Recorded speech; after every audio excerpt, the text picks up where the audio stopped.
Maaf, saya potong pembicaraan sampean je. Jadi begini nih, dari sukhrah wal istifadhah yang menjadi dasar keyakinan mereka, yakni para guru-guru kita yang sampean sebutkan tadi, dari mulai Mbah Nawawi Banten, Mbah Hashim, Mbah Khalil, Mbah Guru Sekumpul, juga termasuk Mbah Mun. Justru aneh menurut saya kalau mereka semua mengingkari habaib sebagai dzurriyyah Nabi Sallallahu Alaihi Wasallam. Kenapa demikian? Lah ini nih sampean pahami. Sebab tidak ada alasan untuk itu di kala itu. Sehingga kalau sampean tanya-tanya, apakah guru kita tersebut tidak membuka mempelajari kitab-kitab nasab mereka seperti abad ke-3 sampai ke-9 ya? Maka saya jawab dengan yakin bahwasanya mereka, guru-guru kita itu belum membuka kitab-kitab tersebut. Sebab tidak ada alasan untuk mengutik-ngutik nasab orang lain. Paham gak? Karena habaib di kala itu menurut mereka itu rata-rata baik. Baik orangnya, baik perangainya. Lah masa ujuk-ujuk mencurigai orang lain tanpa alasan? Kan enggak. Atau masa ujuk-ujuk menyelidiki, membuka kitab-kitab nasab mereka dari abad ke-3 sampai ke-9 misalnya. Lah apa dasarnya? Paham gak? Lawang para habaib saat itu rata-rata baik orangnya, pinter dan tawaduk sama kiai. Walau ada juga mungkin yang sompral, 1 atau 2 habib, tapi mereka tetap taat ketika dinasehati oleh kiai. Kan begitu yang terjadi kala itu. Betul apa tidak? Nah, kalau alasannya gak ono, alasannya itu udah ada. Ya masa ujuk-ujuk mencari-cari kitab nasab mereka seperti yang Kiai Imaduddin lakukan? Ya enggak lah. Di samping kitabnya saat itu masih sulit didapatkan, juga karena gak ono alasan. Sampean percaya apa tidak? Kiai Imaduddin itu tadinya juga mengakui kalau habaib itu adalah dzurriyyah Nabi Sallallahu Alaihi Wasallam. Bahkan beliau ini juga muhibbin, beliau juga aktif di FPI kala itu. Kan begitu. Lurus ente. Coba sampean tanya nanti kalau ketemu beliau.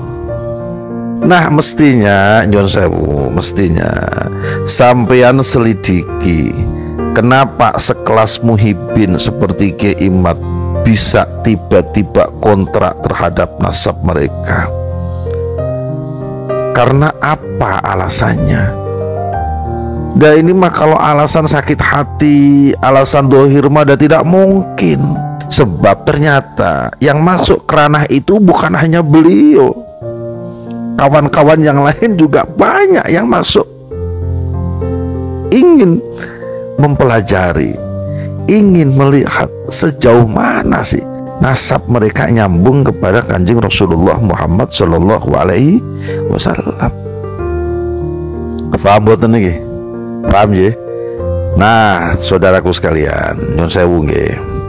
Rasa penasarannya dan keingintahuannya kita semua, apakah benar habaib dzurriyyah Nabi Sallallahu Alaihi Wasallam atau tidak, bukan saja dipicu oleh kesompralan akhlak-akhlak mereka yang mencaci maki kiai, yang menyamakan kiai dengan binatang,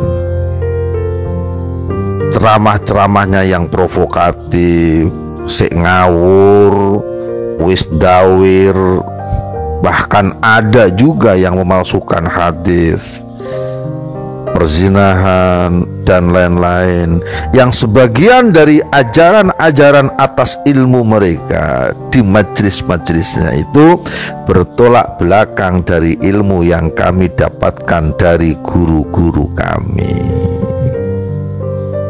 Akan tetapi juga melihat kenyataan, apa iya apa iya duriyah Nabi, apalagi yang mengklaim bahwa Habib adalah ahlul bait Nabi, tapi pada kenyataannya kok ada sih Habib yang jadi pendeta? Nah, saudaraku sekalian, dari sinilah timbul kecurigaan. Ngertos mboten? Nah, sehingga satu persatu mencari-cari informasi tentang catatan nasab mereka, yang hingga kini tuh polemik diskursusnya membawa berita atas fakta dari daftar pustaka kitab nasab, sejarah, filologi, dan realita bahwa mereka terbukti tidak nyambung nasabnya sampai Kanjeng Nabi Shallallahu Alaihi Wasallam. Bisa difahami apa enggak nih? Jadi enggak ada cerita berdasarkan kebencian, itu gak ono cerita ngeriku. Gak ono cerita berdasarkan fitnah, gak ono. Semua iku framing, kabeh iku framing. Bahwa yang kontra nasab Alawi itu dianggap dajjal, dianggap iblis, apa meneh. Padahal kita tidak sedang kontra nasab mereka. Kita sedang menyampaikan apa yang kita dapatkan dari ilmu yang kitab-kitabnya ada, kita baca, kita pelajari. Loh, apa salah? Santri moco kitab, kemudian kitabnya ini disampaikan kepada orang lain. Sing salah santri, salahnya di mana? Lawang santri tersebut tidak kurang dan tidak lebih dari apa yang dia baca kemudian disampaikan. Dan kitab itu bukan kitab yang dianggap sesat.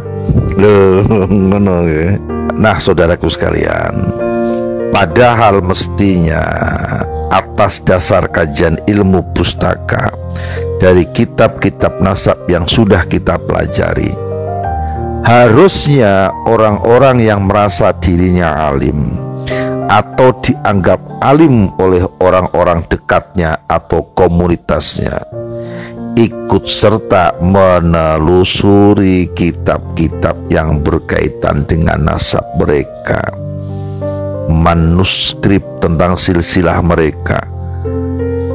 Jangan kalah sama ahli filologi, jangan kalah sama dokter ahli genetika yang mereka saja tertarik untuk ikut menyelidikinya. Lah mosok ulama malah gak tertarik. Fakta dan realita yang ada tersebut mestinya seharusnya bisa menggugah kealiman para ulama untuk sama-sama mempelajarinya, bukan malah menciptakan gap antarane sing pro lan antarane sing kontra, sehingga timbul caci maki dan lain-lain dan lain-lain. Ini yang aneh menurut saya. Tak ulangi lagi, lah orang sedang menyajikan ilmu dari kitab yang real. Apa real itu? Nyata adanya, tanpa menambahkan dan tanpa mengurangi isinya. Kok dianggap fitnah, bahkan dicap sebagai pembenci. Lah iki sing kurang ngopi sapa iku? Sing kuali uteke sapa iku? Bahkan yang sangat lucu, naif dan memalukan adalah baca kitabnya saja enggak, sudah komentar. Sok tahu lagi, opo gak isin ta?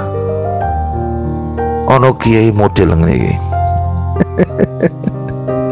Liarnya. Liar. Mestinya kajian ilmu itu jangan dibalas dengan emosi. Jangan dibalas dengan nafsu.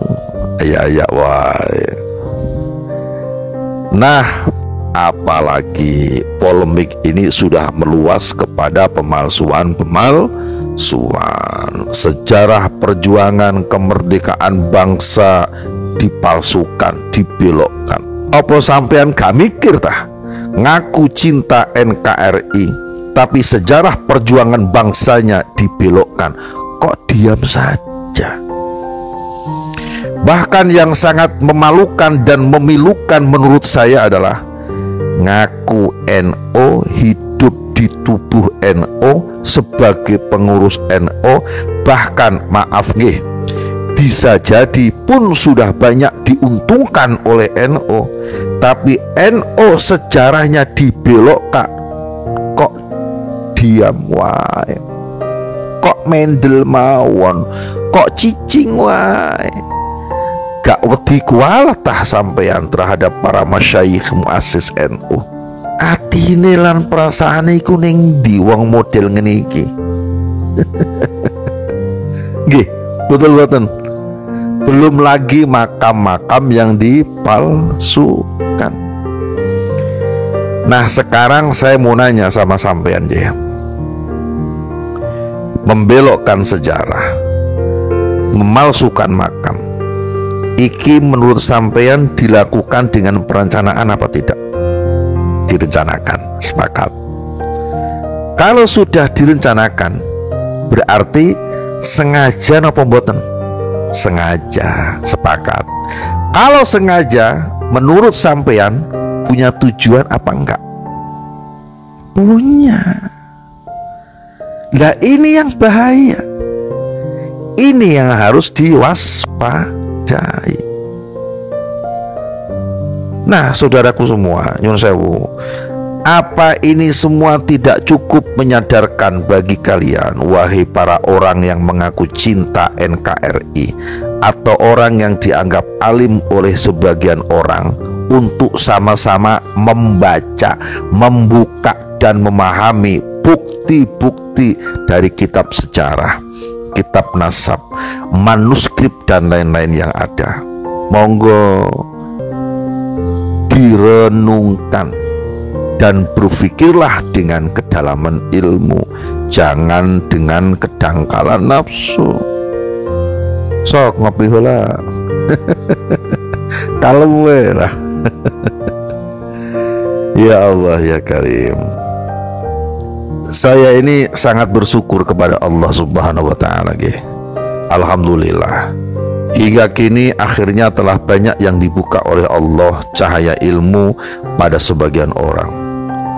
Termasuk orang-orang yang di sini ya. Karena yang di Sumedang juga sudah mulai banyak yang sudah sadar. Anggota PWLS Sumedang semakin hari semakin banyak yang bergabung loh. Kan di sini juga iya kalau saya lihat nih. Hampir seluruh Indonesia ya, PWILS ini sekarang banyak diserbu orang untuk bergabung bersama. Nah, ini tentu terjadi atas kehendak Allah kepada siapapun, walaupun sebagian dari orang-orang tersebut bukan orang alim. Karena justru ada sebagian dari orang-orang yang merasa dirinya alim atau dianggap alim oleh orang-orang dekatnya yang hingga kini belum Allah tunjukkan jalan kebenaran tersebut, sehingga hatinya belum tergerak untuk timbul rasa penasaran dan keinginannya untuk membuka, mempelajari kitab-kitab nasab abad ke-3, abad ke-9. Padahal alasan untuk membuka kitab-kitabnya ada, referensinya lengkap, bisa diakses di mana-mana. Bahkan hukumnya pun mereka ketahui, bahwasanya tidak boleh meyakini sesuatu yang dianggap benar itu benar hanya berdasarkan dzon, berdasarkan prasangka sukhrah wal istifadhah, setelah adanya hujah yang jelas, bayyinah yang nyata, yang menjelaskan bahwa kebenaran yang selama ini diyakini bertolak belakang dengan isi hujah dalil bayyinah yang ada. Kartas betul bisa difahami tidak ini? Alhamdulillah.